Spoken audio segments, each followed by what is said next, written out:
idenya kan bukan untuk menurunkan biaya logistiknya Lukman Jaya gitu. Idenya ya. Tapi kita ada idealisme untuk berusaha menurunkan biaya secara keseluruhan, bukan cuma Lukman. Sehingga kita akan mengundang kawan-kawan yang mau berpartisipasi untuk melakukan aktivitas multimoda di situ, melakukan aktivitas multimoda, karena mereka yang mengumpulkan barang, mereka yang menaruh di gudang itu, terus kemudian mereka yang punya shipment, punya relasi dengan customer-customer yang memiliki yang memproduksi barang. Nah di situ nanti terjadi sinergi. Ya kira-kira bisnis modelnya lebih kurang seperti itu. Tapi kita nggak tahu apakah kita akan menjajaki proyek paket delivery yang lagi hit ya.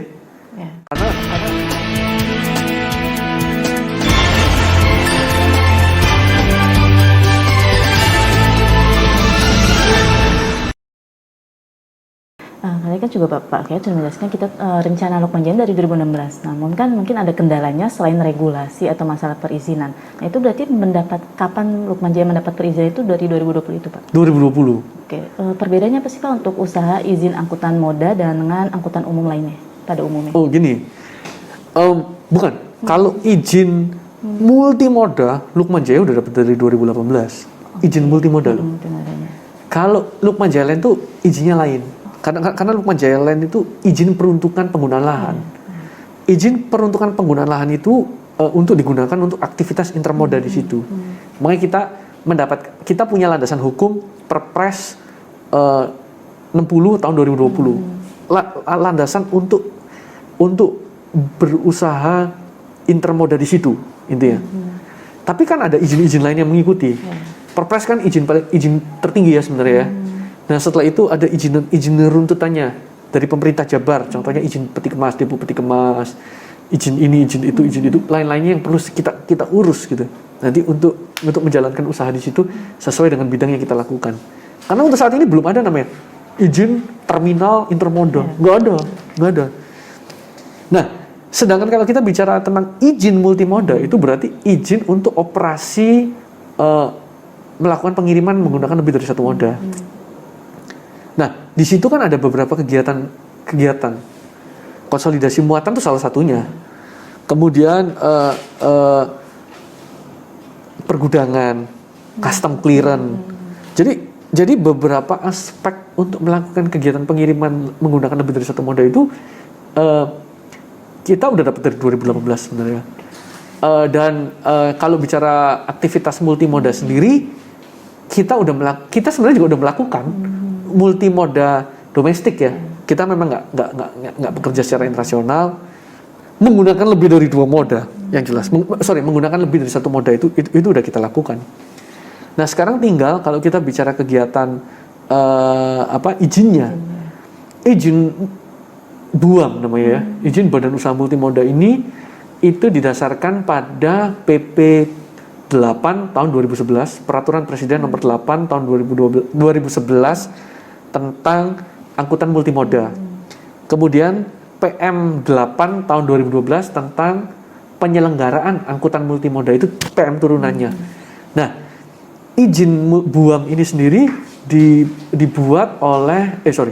diurus di Kementerian Perhubungan. Jadi izin menteri namanya, izin nasional. Karena filosofi dari izin ini adalah perusahaan ini merupakan pelaku usaha nasional, gitu ya.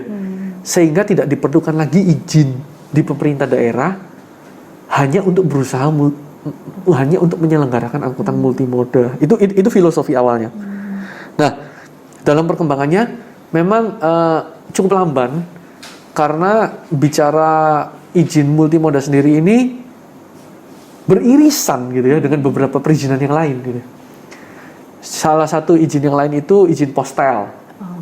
Pernah dengar kan ya izin postel? Izin postel saya nggak tahu izin Kominfo nomor berapa tepatnya, tapi izin postel itu mirip-mirip sama izin multimoda karena mereka juga menggunakan lebih dari satu moda, tapi mereka dilatar belakangi sama pengiriman paket. Walaupun di aturan awalnya hanya boleh 3 kilo kalau nggak salah, 5 kilo, tapi sekarang jadi 100 kilo gitu ya. Jadi akhirnya itu yang menyebabkan kenapa kok ini apa bedanya sama multimoda gitu kan udah besar gitu, udah banyak. Izin postel salah satunya. Kedua, izin lainnya adalah izin JPT, jasa pengurusan transportasi. Nah, izin JPT sendiri ini melakukan kegiatan yang mirip kalau saya bilang. Kalau kita lihat di PM-nya sendiri, izin itu melingkupi hampir 30 proses, 30 hal gitu ya. Termasuk tracking. Berarti SIU JPT itu bisa digunakan untuk usaha tracking juga. Jadi kalau saya lihat SIU JPT itu semacam izin sakti yang mencakup semua gitu. Nah kalau kita lihat izin BUAM sendiri hanya 5. Ya tadi yang saya sebutkan 5. Dan 5 ini izinnya di nasional. Kalau JPT sendiri itu di bawah undang-undang pelayaran. Kalau multimoda itu di bawah 4 undang-undang, pelayaran, penerbangan, lalu lintas dan angkutan jalan, plus perkeretaapian. Itu kalau kita bicara multimoda, karena memang kita hidup di 4 moda itu. Nah, awalnya SIU JPT itu kan sesuai namanya, saya bilang judulnya ya, Surat Izin Usaha Jasa Pengurusan Transportasi. Kalau BUAM, Badan Usaha Angkutan Multimoda. Judul ini. Badan usaha itu kan perusahaan. Angkutan multimoda, berarti badan usaha yang melakukan kegiatan badan usaha yang melakukan pengiriman lebih dari satu moda. Itu definisinya jelas tuh. Badan usaha. Tapi kemarin dikerucutkan sedikit sama Biro Hukum yang di Kementerian Perhubungan bilang ini harusnya operator gitu ya. Tapi kalau kita bicara konteks namanya, Surat Izin Usaha Jasa Pengurusan Transportasi. Coba kira-kira gimana? Jasa pengurusan transportasi. Jasa menguruskan aja kan? Jadi dia nggak akan mengambil kepemilikan barang tersebut gitu loh. Artinya begini. Nanti ada beberapa hal filosofi yang mendasari. Surat izin usaha jasa pengurusan transportasi. Berarti kita ini sebagai agen yang menguruskan. On behalf. Berarti misalnya Mbak mengirimkan barang gitu ya. Berarti ini barang tolong kirimkan dong. Oh ya, saya uruskan ya. Gitu. Tak urus no gitu ya. Jadi istilah kata kuncinya tak urus no. Jadi perusahaan ini hanya perusahaan yang menguruskan gitu. Nah, sedangkan kalau terminologi di Badan Usaha Angkutan Multimoda sendiri, kalau kita mengacu pada UNSCAP sama AFAM, itu perusahaan ini mengambil alih kuasa barang on behalf. Artinya begini, memang barang itu bukan milik saya, tapi perusahaan ini atas nama kepelayaran kemana ini customer saya tolong saya pakai jaringan pengiriman yang saya miliki gitu. Jadi taunya walaupun SIU JPT juga melakukan itu karena menguruskan ya, menguruskan gitu ya. Kalau ini kan dia nanti ke sini terus dia tanggung jawab berada di sini. Karena kepemilikan barang sementara diambil alih. Contoh kayak saya contohkan lagi 3PL warehouse, gudang pemilik gudang yang ada di 3PL warehouse, pernah dengar ya? Nah, 3PL warehouse ini kan mengambil alih sementara kepemilikan barang itu. Dengan cara apa? Barang saya ambil, tinggal dikasih instruksi, tolong kirimkan ke situ, tolong kirimkan ke situ, tolong ke situ. Kalau ada apa-apa barang itu jadi tanggung jawab kamu, kan begitu? Kalau di BUAM seperti itu. Kalau ada apa-apa barang jadi milik kamu. Oleh karena itu kalian perlu punya liability insurance, perlu punya standard trading condition yang mengatur kepemilik ownership barang itu gitu ya. Karena kepemilikan barang itu diambil sementara walaupun yang punya tetap pemilik gitu ya. Sama memilih barang kan kita ambil sementara. Kalau ada apa-apa terhadap barang itu jadi tanggung jawab kita gitu. Tapi kalau jasa pengurusan nggak seperti itu, kita uruskan ya. Kalau ada apa-apa ya kembali lagi ke yang punya gitu. Kembali ke yang punya kan modelnya kira-kira seperti itu. Makanya kita bicara konteks, bicara judul. Kita bicara jasa pengurusan transportasi juga itu dulu bagian dari MKL. MKL laut, jasa pengurusan transportasi itu kan MKL laut, MKL udara, MKL darat dulu. Ekspedisi EMKL, ekspedisi, kalau nanti singkatannya mungkin bisa di itu ya, tapi E itu ekspedisi lah, KL, anu laut gitu ya, kalau U udara gitu ya. Jadi itu kenapa dia bagian dari undang-undang pelayaran? Karena dulu kalau semua orang ngurus peti kemasnya sendiri, ribet itu pelabuhan, orangnya banyak. Oleh karena itu diwakilah mereka sama yang namanya jasa pengurusan EMKL tadi. Nah tapi kan itu menguruskan on behalf, walaupun dalam perkembangannya juga namanya berubah. Kalau di luar negeri kita ngomongnya freight forwarder, di luar negeri ya. Kalau di sini kan kita ngomongnya jasa pengurusan. Kalau di luar negeri kita kan ngomongnya freight forwarder. Apa itu freight forwarder? Freight forwarder itu orang yang menguruskan, tapi dia nggak bilang agent, ya nggak specifically bilang seperti itu ya. Artinya dia itu memforwardkan barang gitu. Mungkin terminologi multimodanya masuk ke situ gitu. Didefinisikan masuk ke situ. Tapi kalau kita judul kita kan jelas gitu ya. Sebenarnya kalau ngomong judul ya. Artinya itu bedanya. Tapi dalam perkembangannya memang izin nasional ini agak sulit berkembang, terutama karena di kementerian sendiri juga tidak berusaha mendorong kuat ya, tidak berusaha mendorong kuat. Kalau JPT ini kan masih sifatnya kedaerahan, ngurusnya di gubernur, di gubernur. Kalau ini kan izin nasional ngurusnya di kementerian, dan di kementerian sendiri masih belum ada tindakan firm gitu, apa yang ingin mereka lakukan untuk perkembangan buam. Jadi kalau mereka memang niat untuk mengembangkan ini, harusnya ini bisa jadi terobosan karena memangkas berbagai macam regulasi daerah. Di daerah itu kan banyak izin kan, izin apa? Izin. Ya ini masa kita mesti harus mengurus kegiatan pengurusan barang, ketika kita pindah daerah kita mengurus izin lagi.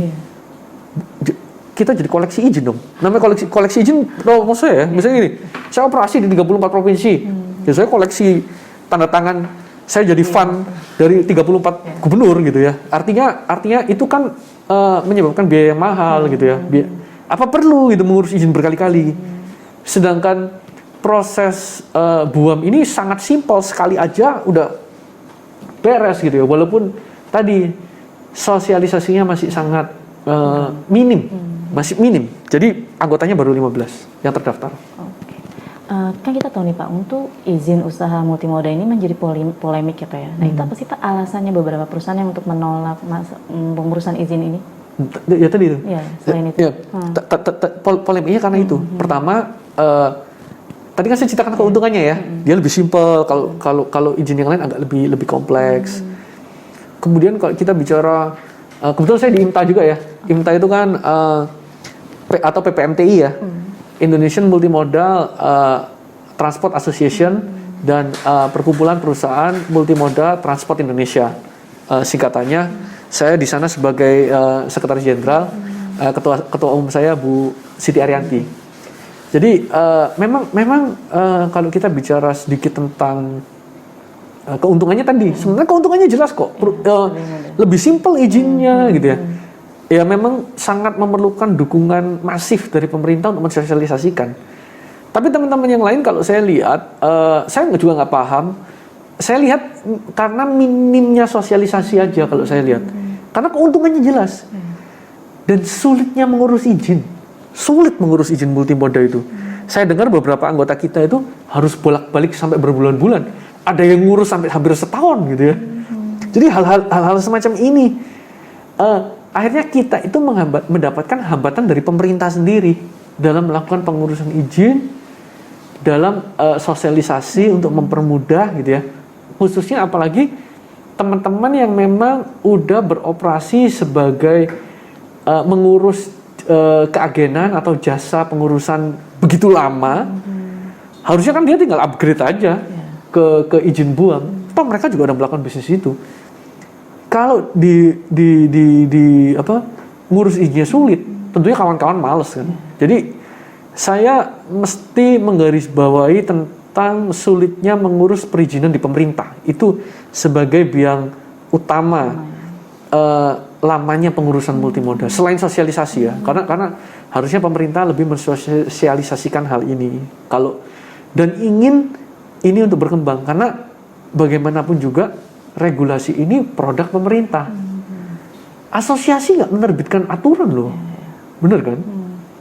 Aturan itu kan terbit dari pemerintah.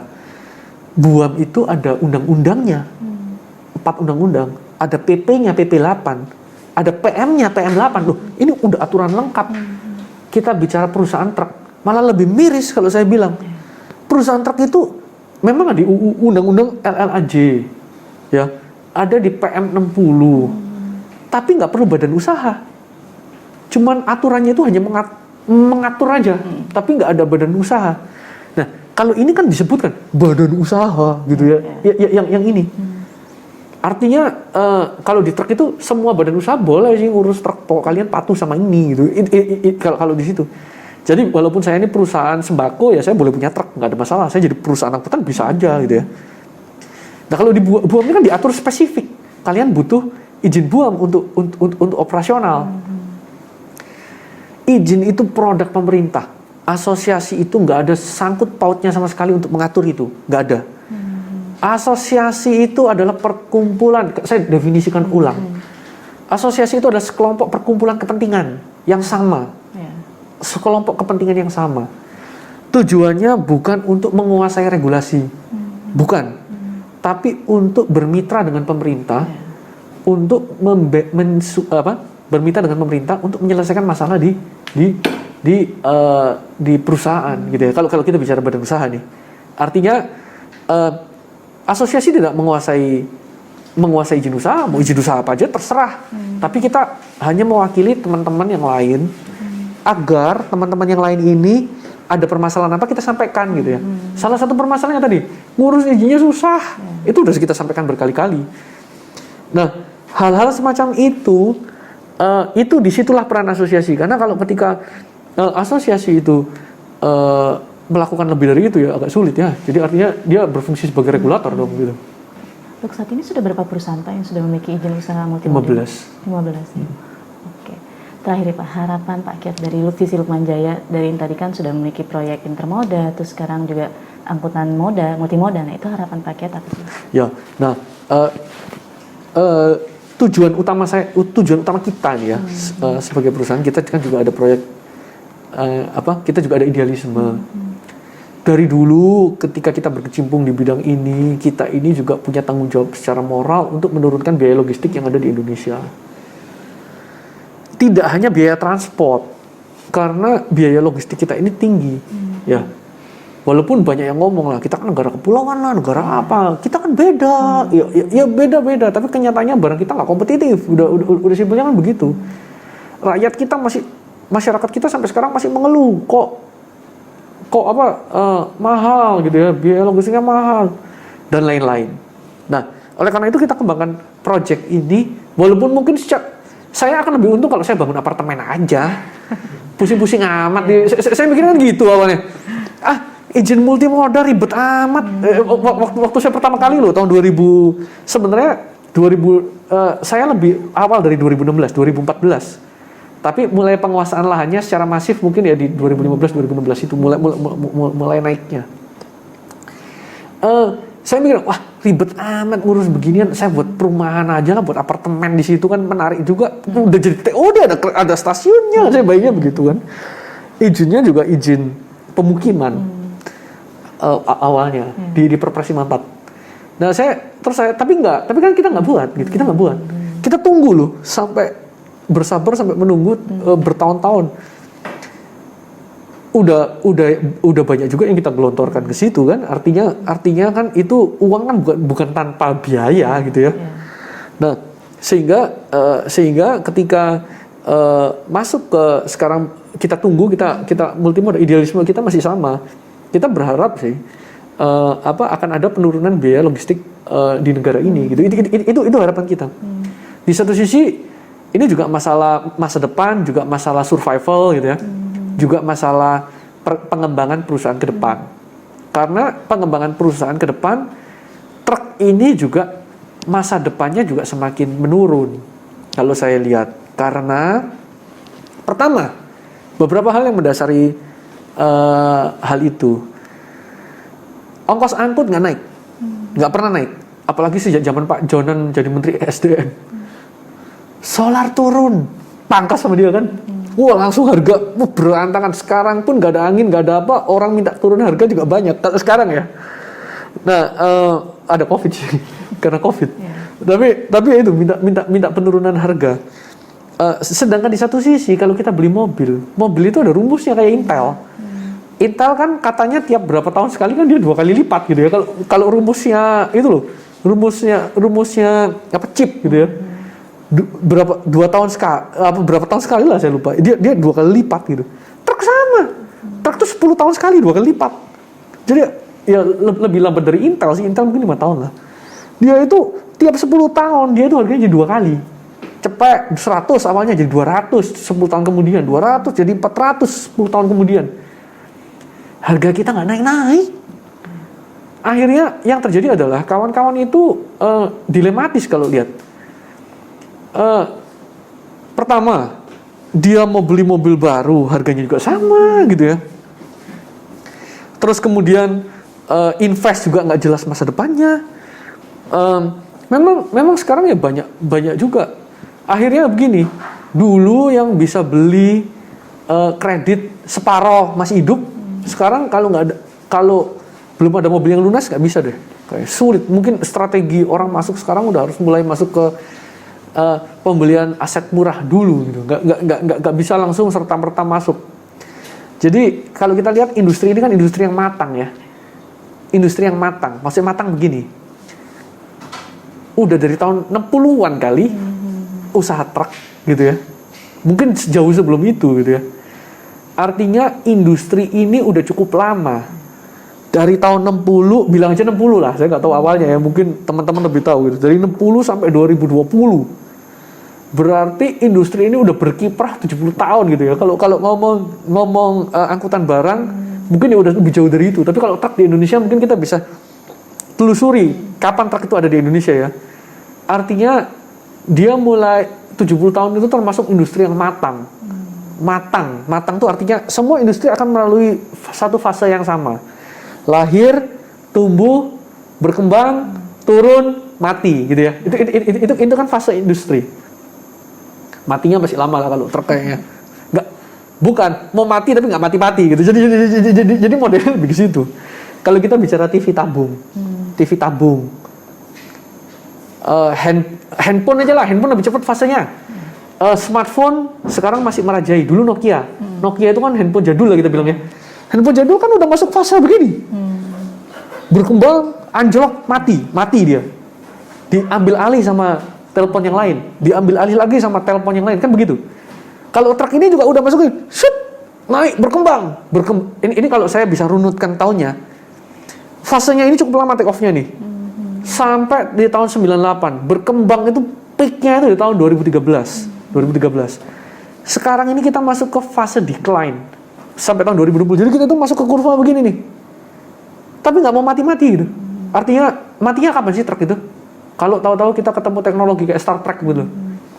Pindah ke situ ya kan? Udah nggak butuh truk kan?